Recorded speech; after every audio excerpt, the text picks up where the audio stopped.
Live from the Nation Center, this is NTV at One. My name is Ken Mijungu with a quick news update for you. And we begin right here in Nairobi, where matatu operators have been cautioned against flouting the regulations set up by the government to reduce the spread of the coronavirus in the public transport sector.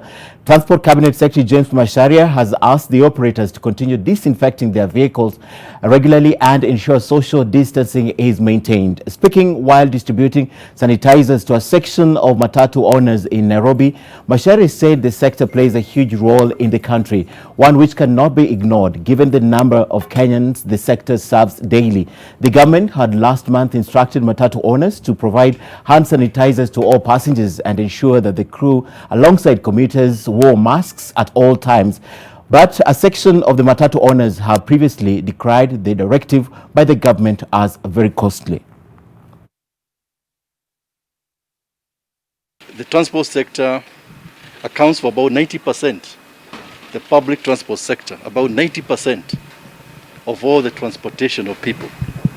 And so if you don't have proper interventions, like having sanitizers, having masks, like what we are wearing right now, you would find the transmission of the virus will actually escalate very quickly.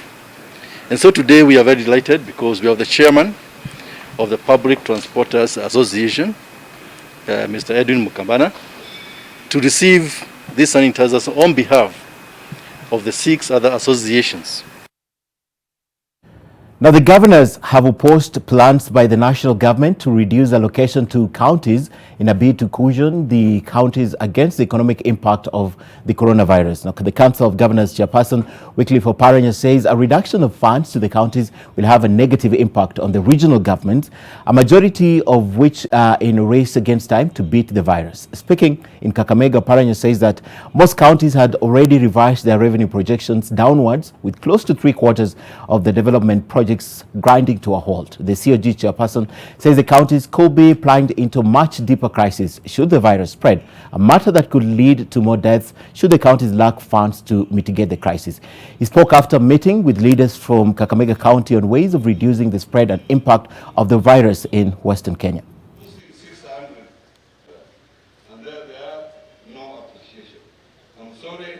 This is the time that we should be appreciating the role played by the national government so that this issue of reduction of revenue to county government should be stopped, and the president should not agree to this proposal by the treasury.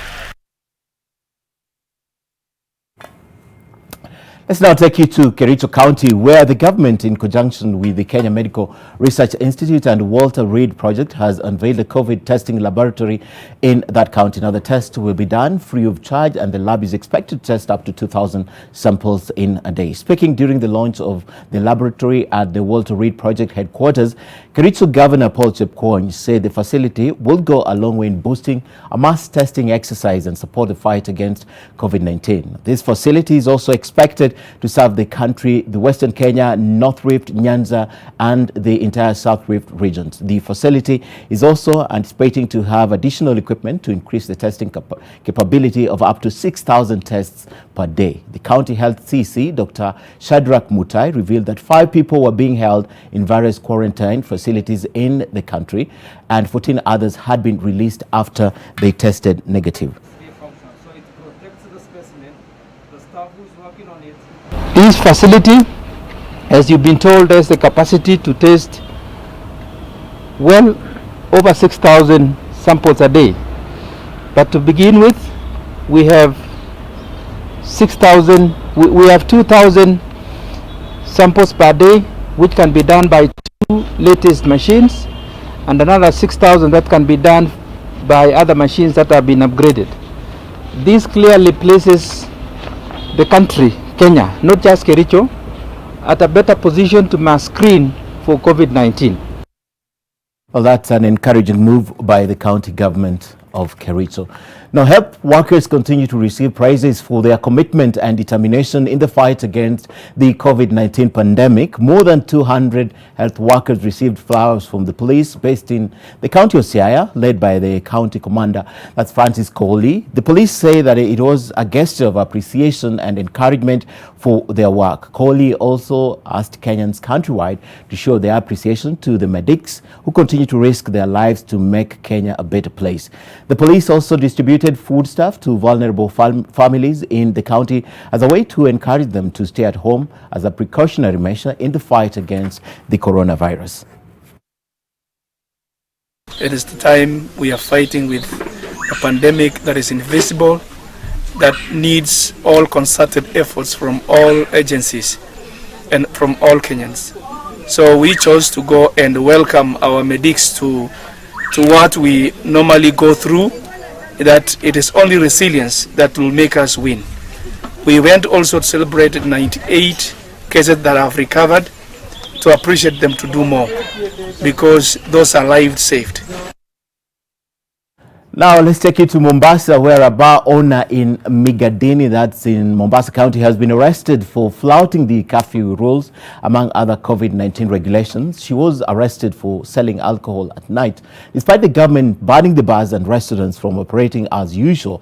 Following a tip-off from the members of public, the officers ambushed the pub and managed to arrest the owner, who is now locked up at the Chani police station.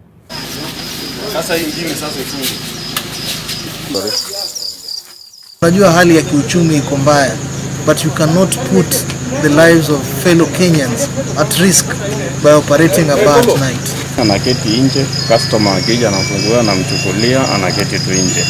Customer akija anachukulia nini? Sasa wakati maafisa amekuja akampata keti kwa kiti nje, akamshika ndio akampeleka station. And leaders of the PCEA church are encouraging the government to assist Kenyans abroad who they say are going through a difficult time in the wake of the coronavirus. The church leaders also want the government to assist Kenyans whose businesses have closed down. They were speaking at a church in Githogoro, where they launched a program to help the needy families during this pandemic. The church says they will adopt needy families from all religious backgrounds. The leaders further urged Kenyans to follow the government's directive.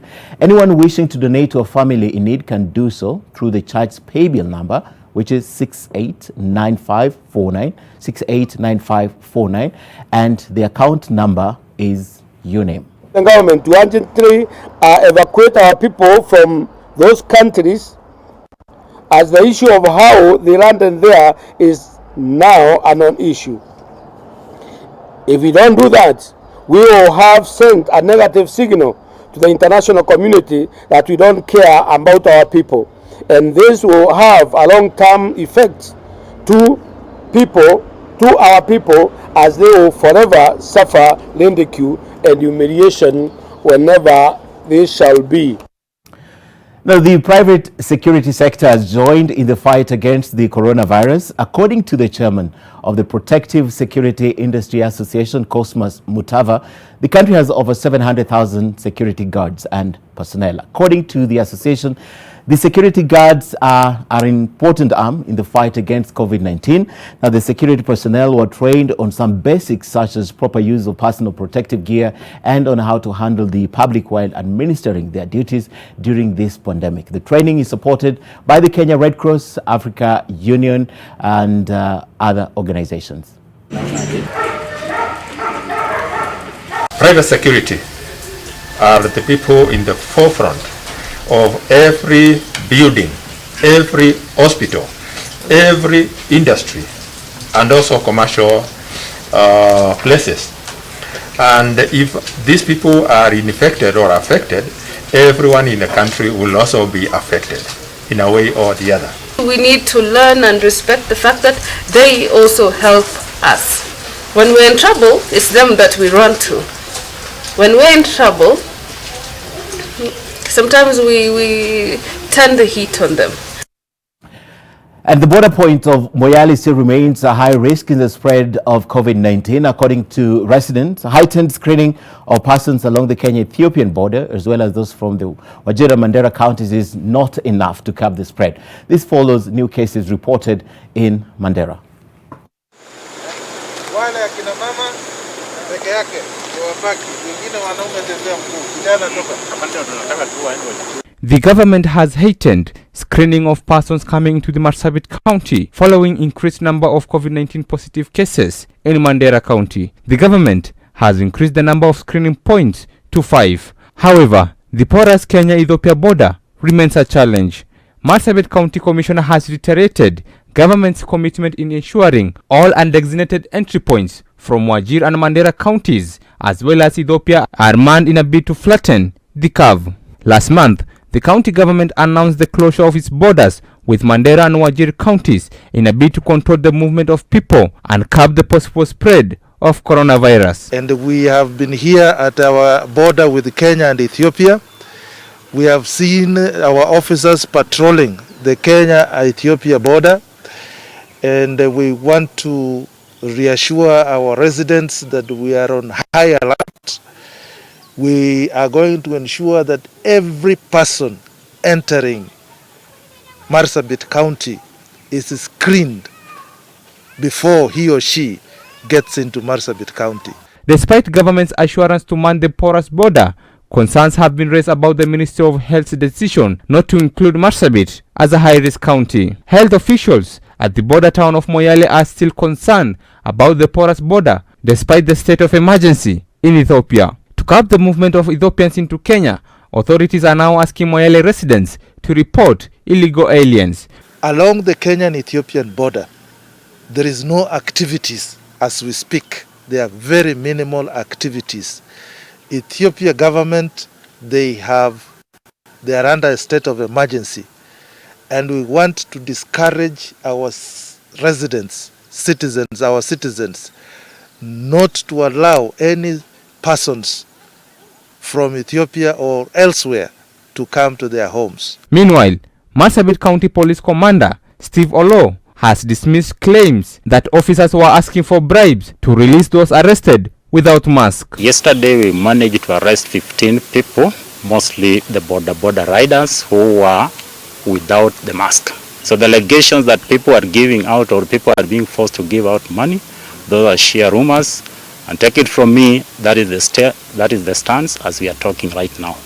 The police commander says the 15 were released on a 1,000 shillings police bond. Mamo Ali, NTV, Marsabit. And Wiper Democratic Movement leader Kalonzo Musyoka has called on President Uhuru Kenyatta to constitute a team to start working on the post-COVID-19 economic situation in the country and the recovery. The Wiper leader says many businesses are on the verge of collapsing while others face possible closures due to the pandemic.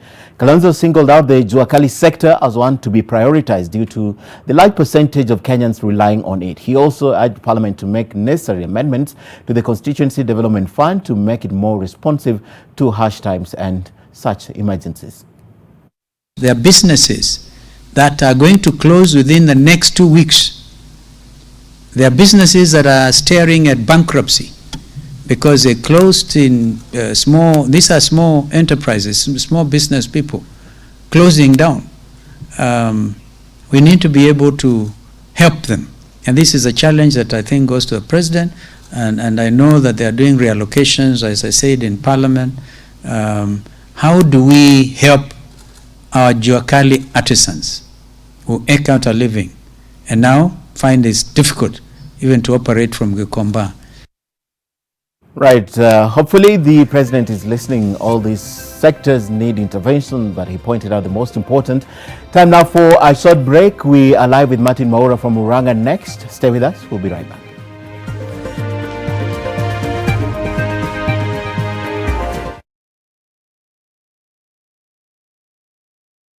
Have you shared your bongo points with someone who needs them?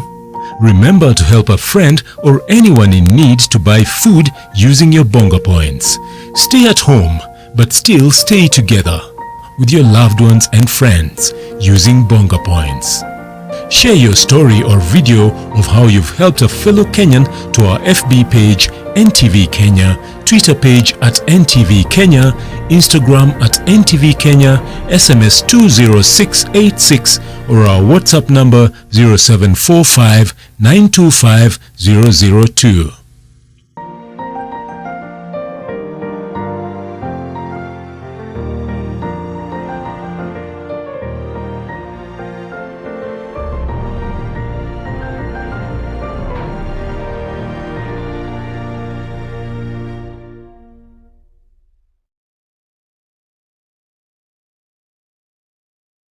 Maritime tips brought to you by Kenya Maritime Authority. Precautions for vessel and boat owners, operators, coxswains and passengers. Personal hygiene. Practice frequent hand hygiene, coughing and sneezing etiquette. Clean and disinfect frequently touched objects and surfaces on board the boats and vessels such as steering wheel, safety or guardrails and seats. Crew members, coxswains and passengers to regularly disinfect life jackets. Practice frequent hand washing with soap. Wear a mask on board a boat or vessel. Boat owners and operators to comply with government directives on movement restrictions within counties. Kenya Maritime Authority for safe and efficient water transport.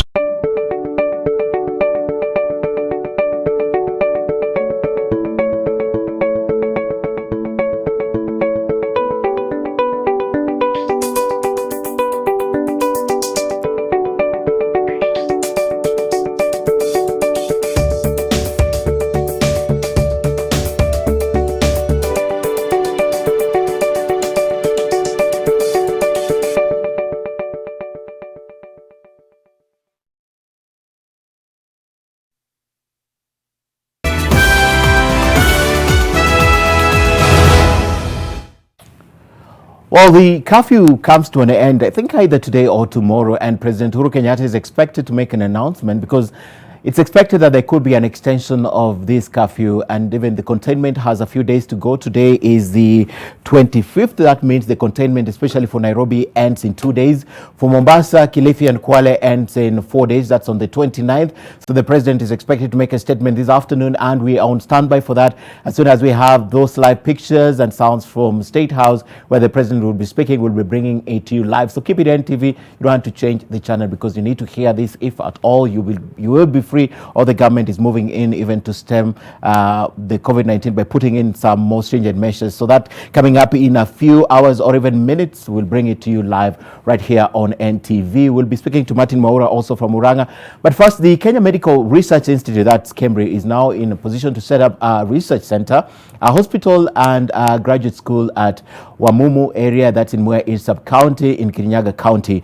This follows the issuance of title deed of 100 acres of land by the Minister of Land through its principal secretary, Nicholas Muraguri. Now, the issuance of the title deed now ends a vicious land ownership dispute between the county government of Kirinyaga and KEMRI.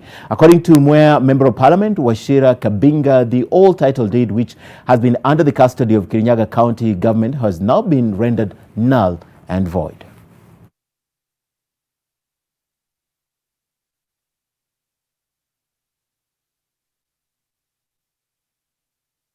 Title deed ya kwanza kama mnavyojua, ya kwanza kabisa ilikuwa RIS. Na RIS haingesaidia KEMRI kupata support kutoka kwa dona. Wakarudisha ndio iandikwe iwe ni free title. Badala ya kuandikwa free title ikaandikwa Kirinyaga County Government. Na sisi kama viongozi tumeamua kwamba tutatetea watu wetu, ndipo waweze kunufaika na huu mradi. Ile ushirikiano mzuri tuko nao kama wabunge wa bunge kuu ndio imeleta hii matunda, na kuambia kwamba tutaendelea kuwa tunashirikiana, na tunasema Kirinyaga County saa hii wabunge watu wale wamechaguliwa, tutakuwa tunaenda kama kitu kimoja. All right, let's now take you to Virunga, where recovered Jiga victims have donated bananas to over 150 needy families in Karunga village. Now, the former victims who were brought together by Ahadi Kenya a few years ago were given banana stocks and have been selling bananas to earn a living. They decided to donate as a way of giving back to the society. And Martin Maura was at that location where these bananas were being donated. Maura, what a good gesture, especially this time when the pandemic is biting hard on several people and several sectors of the economy. What else did these people do apart from just donating the bananas?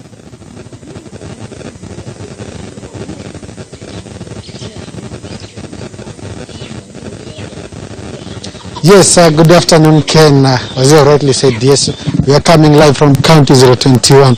As you have rightly said, yes, today a group of former recovered Jiga victims today have felt very philanthropic. They are donating 150 bananas here that will be distributed to the needy in this Karunga location here. And without further much ado, I just want to talk to the director in charge of HUD Kenya, which has brought up these people together to give us more on what they have been doing to ensure that they elevate the lives of these victims. Karibu sana kwenye NTV. First of all, just tell us how you came up with this group and how people are going to benefit. I think you remember some time back, we were always on the TV talking about Jiga eradication.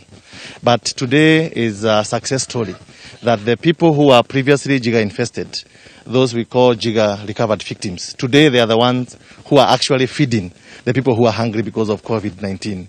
This is it's a very, very strong message that we should not look down on people because they have Jigas, because they are unable to do anything. All that we need as a country is to empower people to be something different from where they are today. As you can see today, we have 150 families which we are supporting through this group. It's a group of former Jiga recovered victims. They have been able to be empowered. They have grown vegetables. They have grown bananas. You see, there's a lot of chicken that we have also been able to give to these families, and they have donated a lot of things. And what I want to ask the government, especially the COVID-19 Secretariat, is that we have so much food in this county of Virunga. We have so much food. If you walk in this village, there's so much food that is going to go to waste. What I want to request them is that if they want to distribute food to the most needy people in this country, the best they can do is to come purchase those food from already existing farmers who are here, who do not even have any market for their produce. Otherwise, these people with all this produce, if we don't support them now, in the next 6 months or 1 year, we'll actually go back to supporting them or feeding them again. So what I'm saying is that today I'm very happy that the people who are actually very, very desperate, who are at the bottom of poverty, today they are the ones on the front line to feed people who are suffering because of this COVID-19. Yeah. Thank you so much, Dr. and good job. Ken, as you have just heard, yes, the CEO, Dr. Kamau, said that for the people to benefit, they're asking the government to kindly purchase this produce, agricultural produce from the farmers, because there is no market. Back to you, Ken.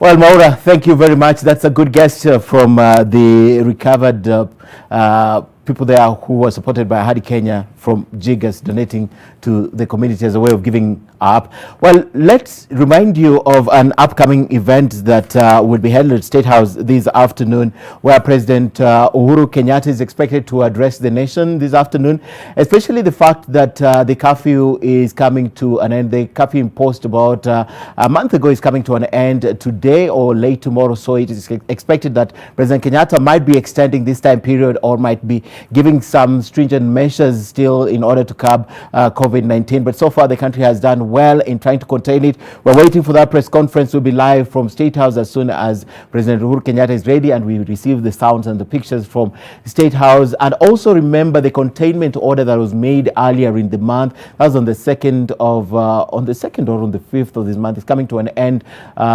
in 2 days right here in Nairobi. That's the 27th, today being the 25th.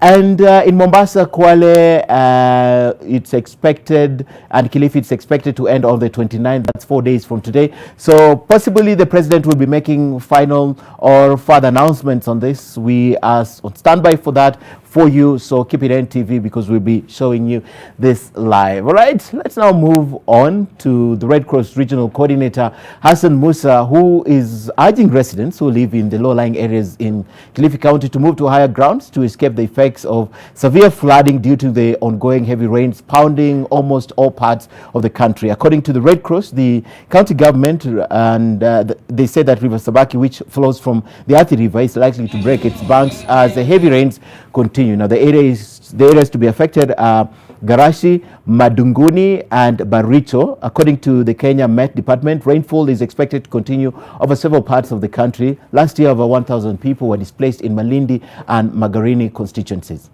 Kwamba mafuriko yameanza katika sehemu ya miinuko ya Kenya, na kawaida mafuriko yakianza katika sehemu ile, bila shaka tunajua wazi kwamba mto Sabaki lazima utafurika na wakati mwingi unaleta uharibifu mkubwa. Ambao wanaishi katika sehemu ya tambarare ya mto Sabaki waondoke na waende katika sehemu za miinuko. Mafuriko yatatokea katika sehemu ya pwani ikiwemo Tana River, Kwale, Kilifi na sehemu nyingine ambazo zimepakana na sehemu hizi na Taita Taveta. Na kufikia jana hata leo mto wa Sabaki umeanza karibia kuvunja kingo zake. Now, 6 firearms and 16 rounds of ammunition have been recovered from the volatile Nkararo area in Transmara West Sub-County. This comes after the government imposed and extended the curfew hours from 4 p.m. to 7 a.m. after renewed clan wars between the Syria and Uasin Gishu. Transmara West Deputy County Commissioner Hassan Noor encouraged the two conflicting master clans to surrender all the illegal firearms in their possession. Together with other leaders from the area, Noor called on both clans to coexist and prioritize the fight against the coronavirus instead of fighting one another. 1.3 million shillings has been set aside by the government to process title deeds at the Nkararo border, but COVID-19 might delay that process. Transmara mwaka 2 iliyopita tuliweza kutoa bunduki 100. Hiyo bunduki 100 ambayo tulitoa ilikuwa kati ya ile vita ya Kalenjin na Wamasai. Na tangu wakati hiyo hatujakuwa na mambo ya gun related violence. Ile mtu kupigwa risasi, duka kuvunjwa, kutumia bunduki, M-Pesa shop kuibwa, mtu kupigwa risasi akienda barabara, lori kuvamiwa, hiyo mambo kama Transmara tulikuwa tumesahau. Ile ya kwanza ni ile kifo ambayo ilitokea juzi katika hii vita. Na hatutaki kurudi hiyo barabara. Kama serikali tutahakikisha kwamba ile silaha hatari zote zimebaki, zimetolewa katikati ya wananchi. Some agriculture news. Dairy farmers have a reason to smile after the Agriculture Development Corporation, that's ADC, launched a unique and ambitious technique to improve dairy breeds in the country. Now, the institution has rolled out embryo transfer and artificial insemination program to boost fertility and milk production in the country. Speaking during the launch of the project at Artificial Insemination Center in Kitale, ADC Regional Manager Dr. Maurice Chelugon said the project is set to boost dairy productivity in Kenya by up to 40%. Poor rearing techniques and use of traditional methods of breeding have been blamed for low milk production in the country.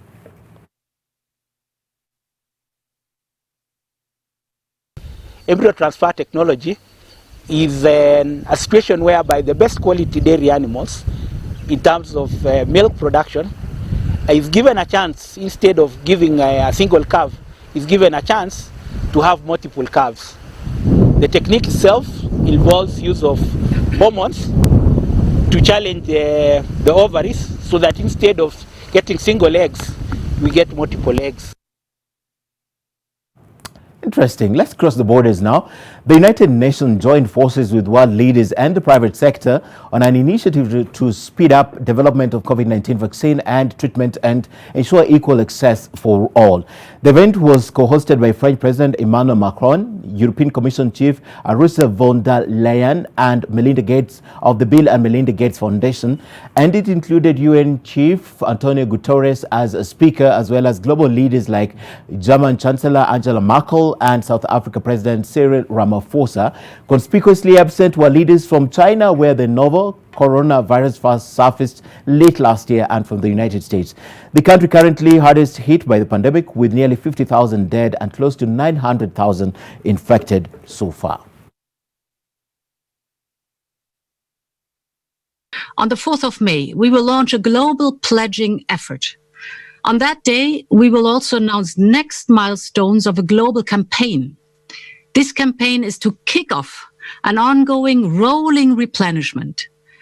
The aim is to raise 7.5 billion euros to ramp up work on prevention, diagnostics and treatment. And this is a first step only, but more will be needed in the future. This is a landmark collaboration to accelerate the development, production, and equitable distribution of vaccines, diagnostics, and therapeutics for COVID-19. Our shared commitment is to ensure all people have access to all the tools to defeat COVID-19. Also, at least 18 people, including 12 rangers, were killed on Friday in an attack in Virunga National Park, a UNESCO World Heritage Site. The restive east of the Democratic Republic of Congo, it was one of the deadliest attacks in the park, Africa's oldest and most biologically diverse protected area. Besides the 6 park rangers, 2 drivers and 4 other civilians were also killed in the attack in Goma, for which no person or group has claimed responsibility. It added that civilians were the apparent target of the attack. The guards were killed while coming to help a civilian vehicle which had come under fire by the assailants. A security source spoke of a death toll of about 13 rangers and 5 civilians. Virunga is a UNESCO-listed site which is spread over 7,800 square kilometers over the borders of DRC, Congo, Rwanda and Uganda. It's home to world-famous population of mountain gorillas, but has been hit by rising instability and violence.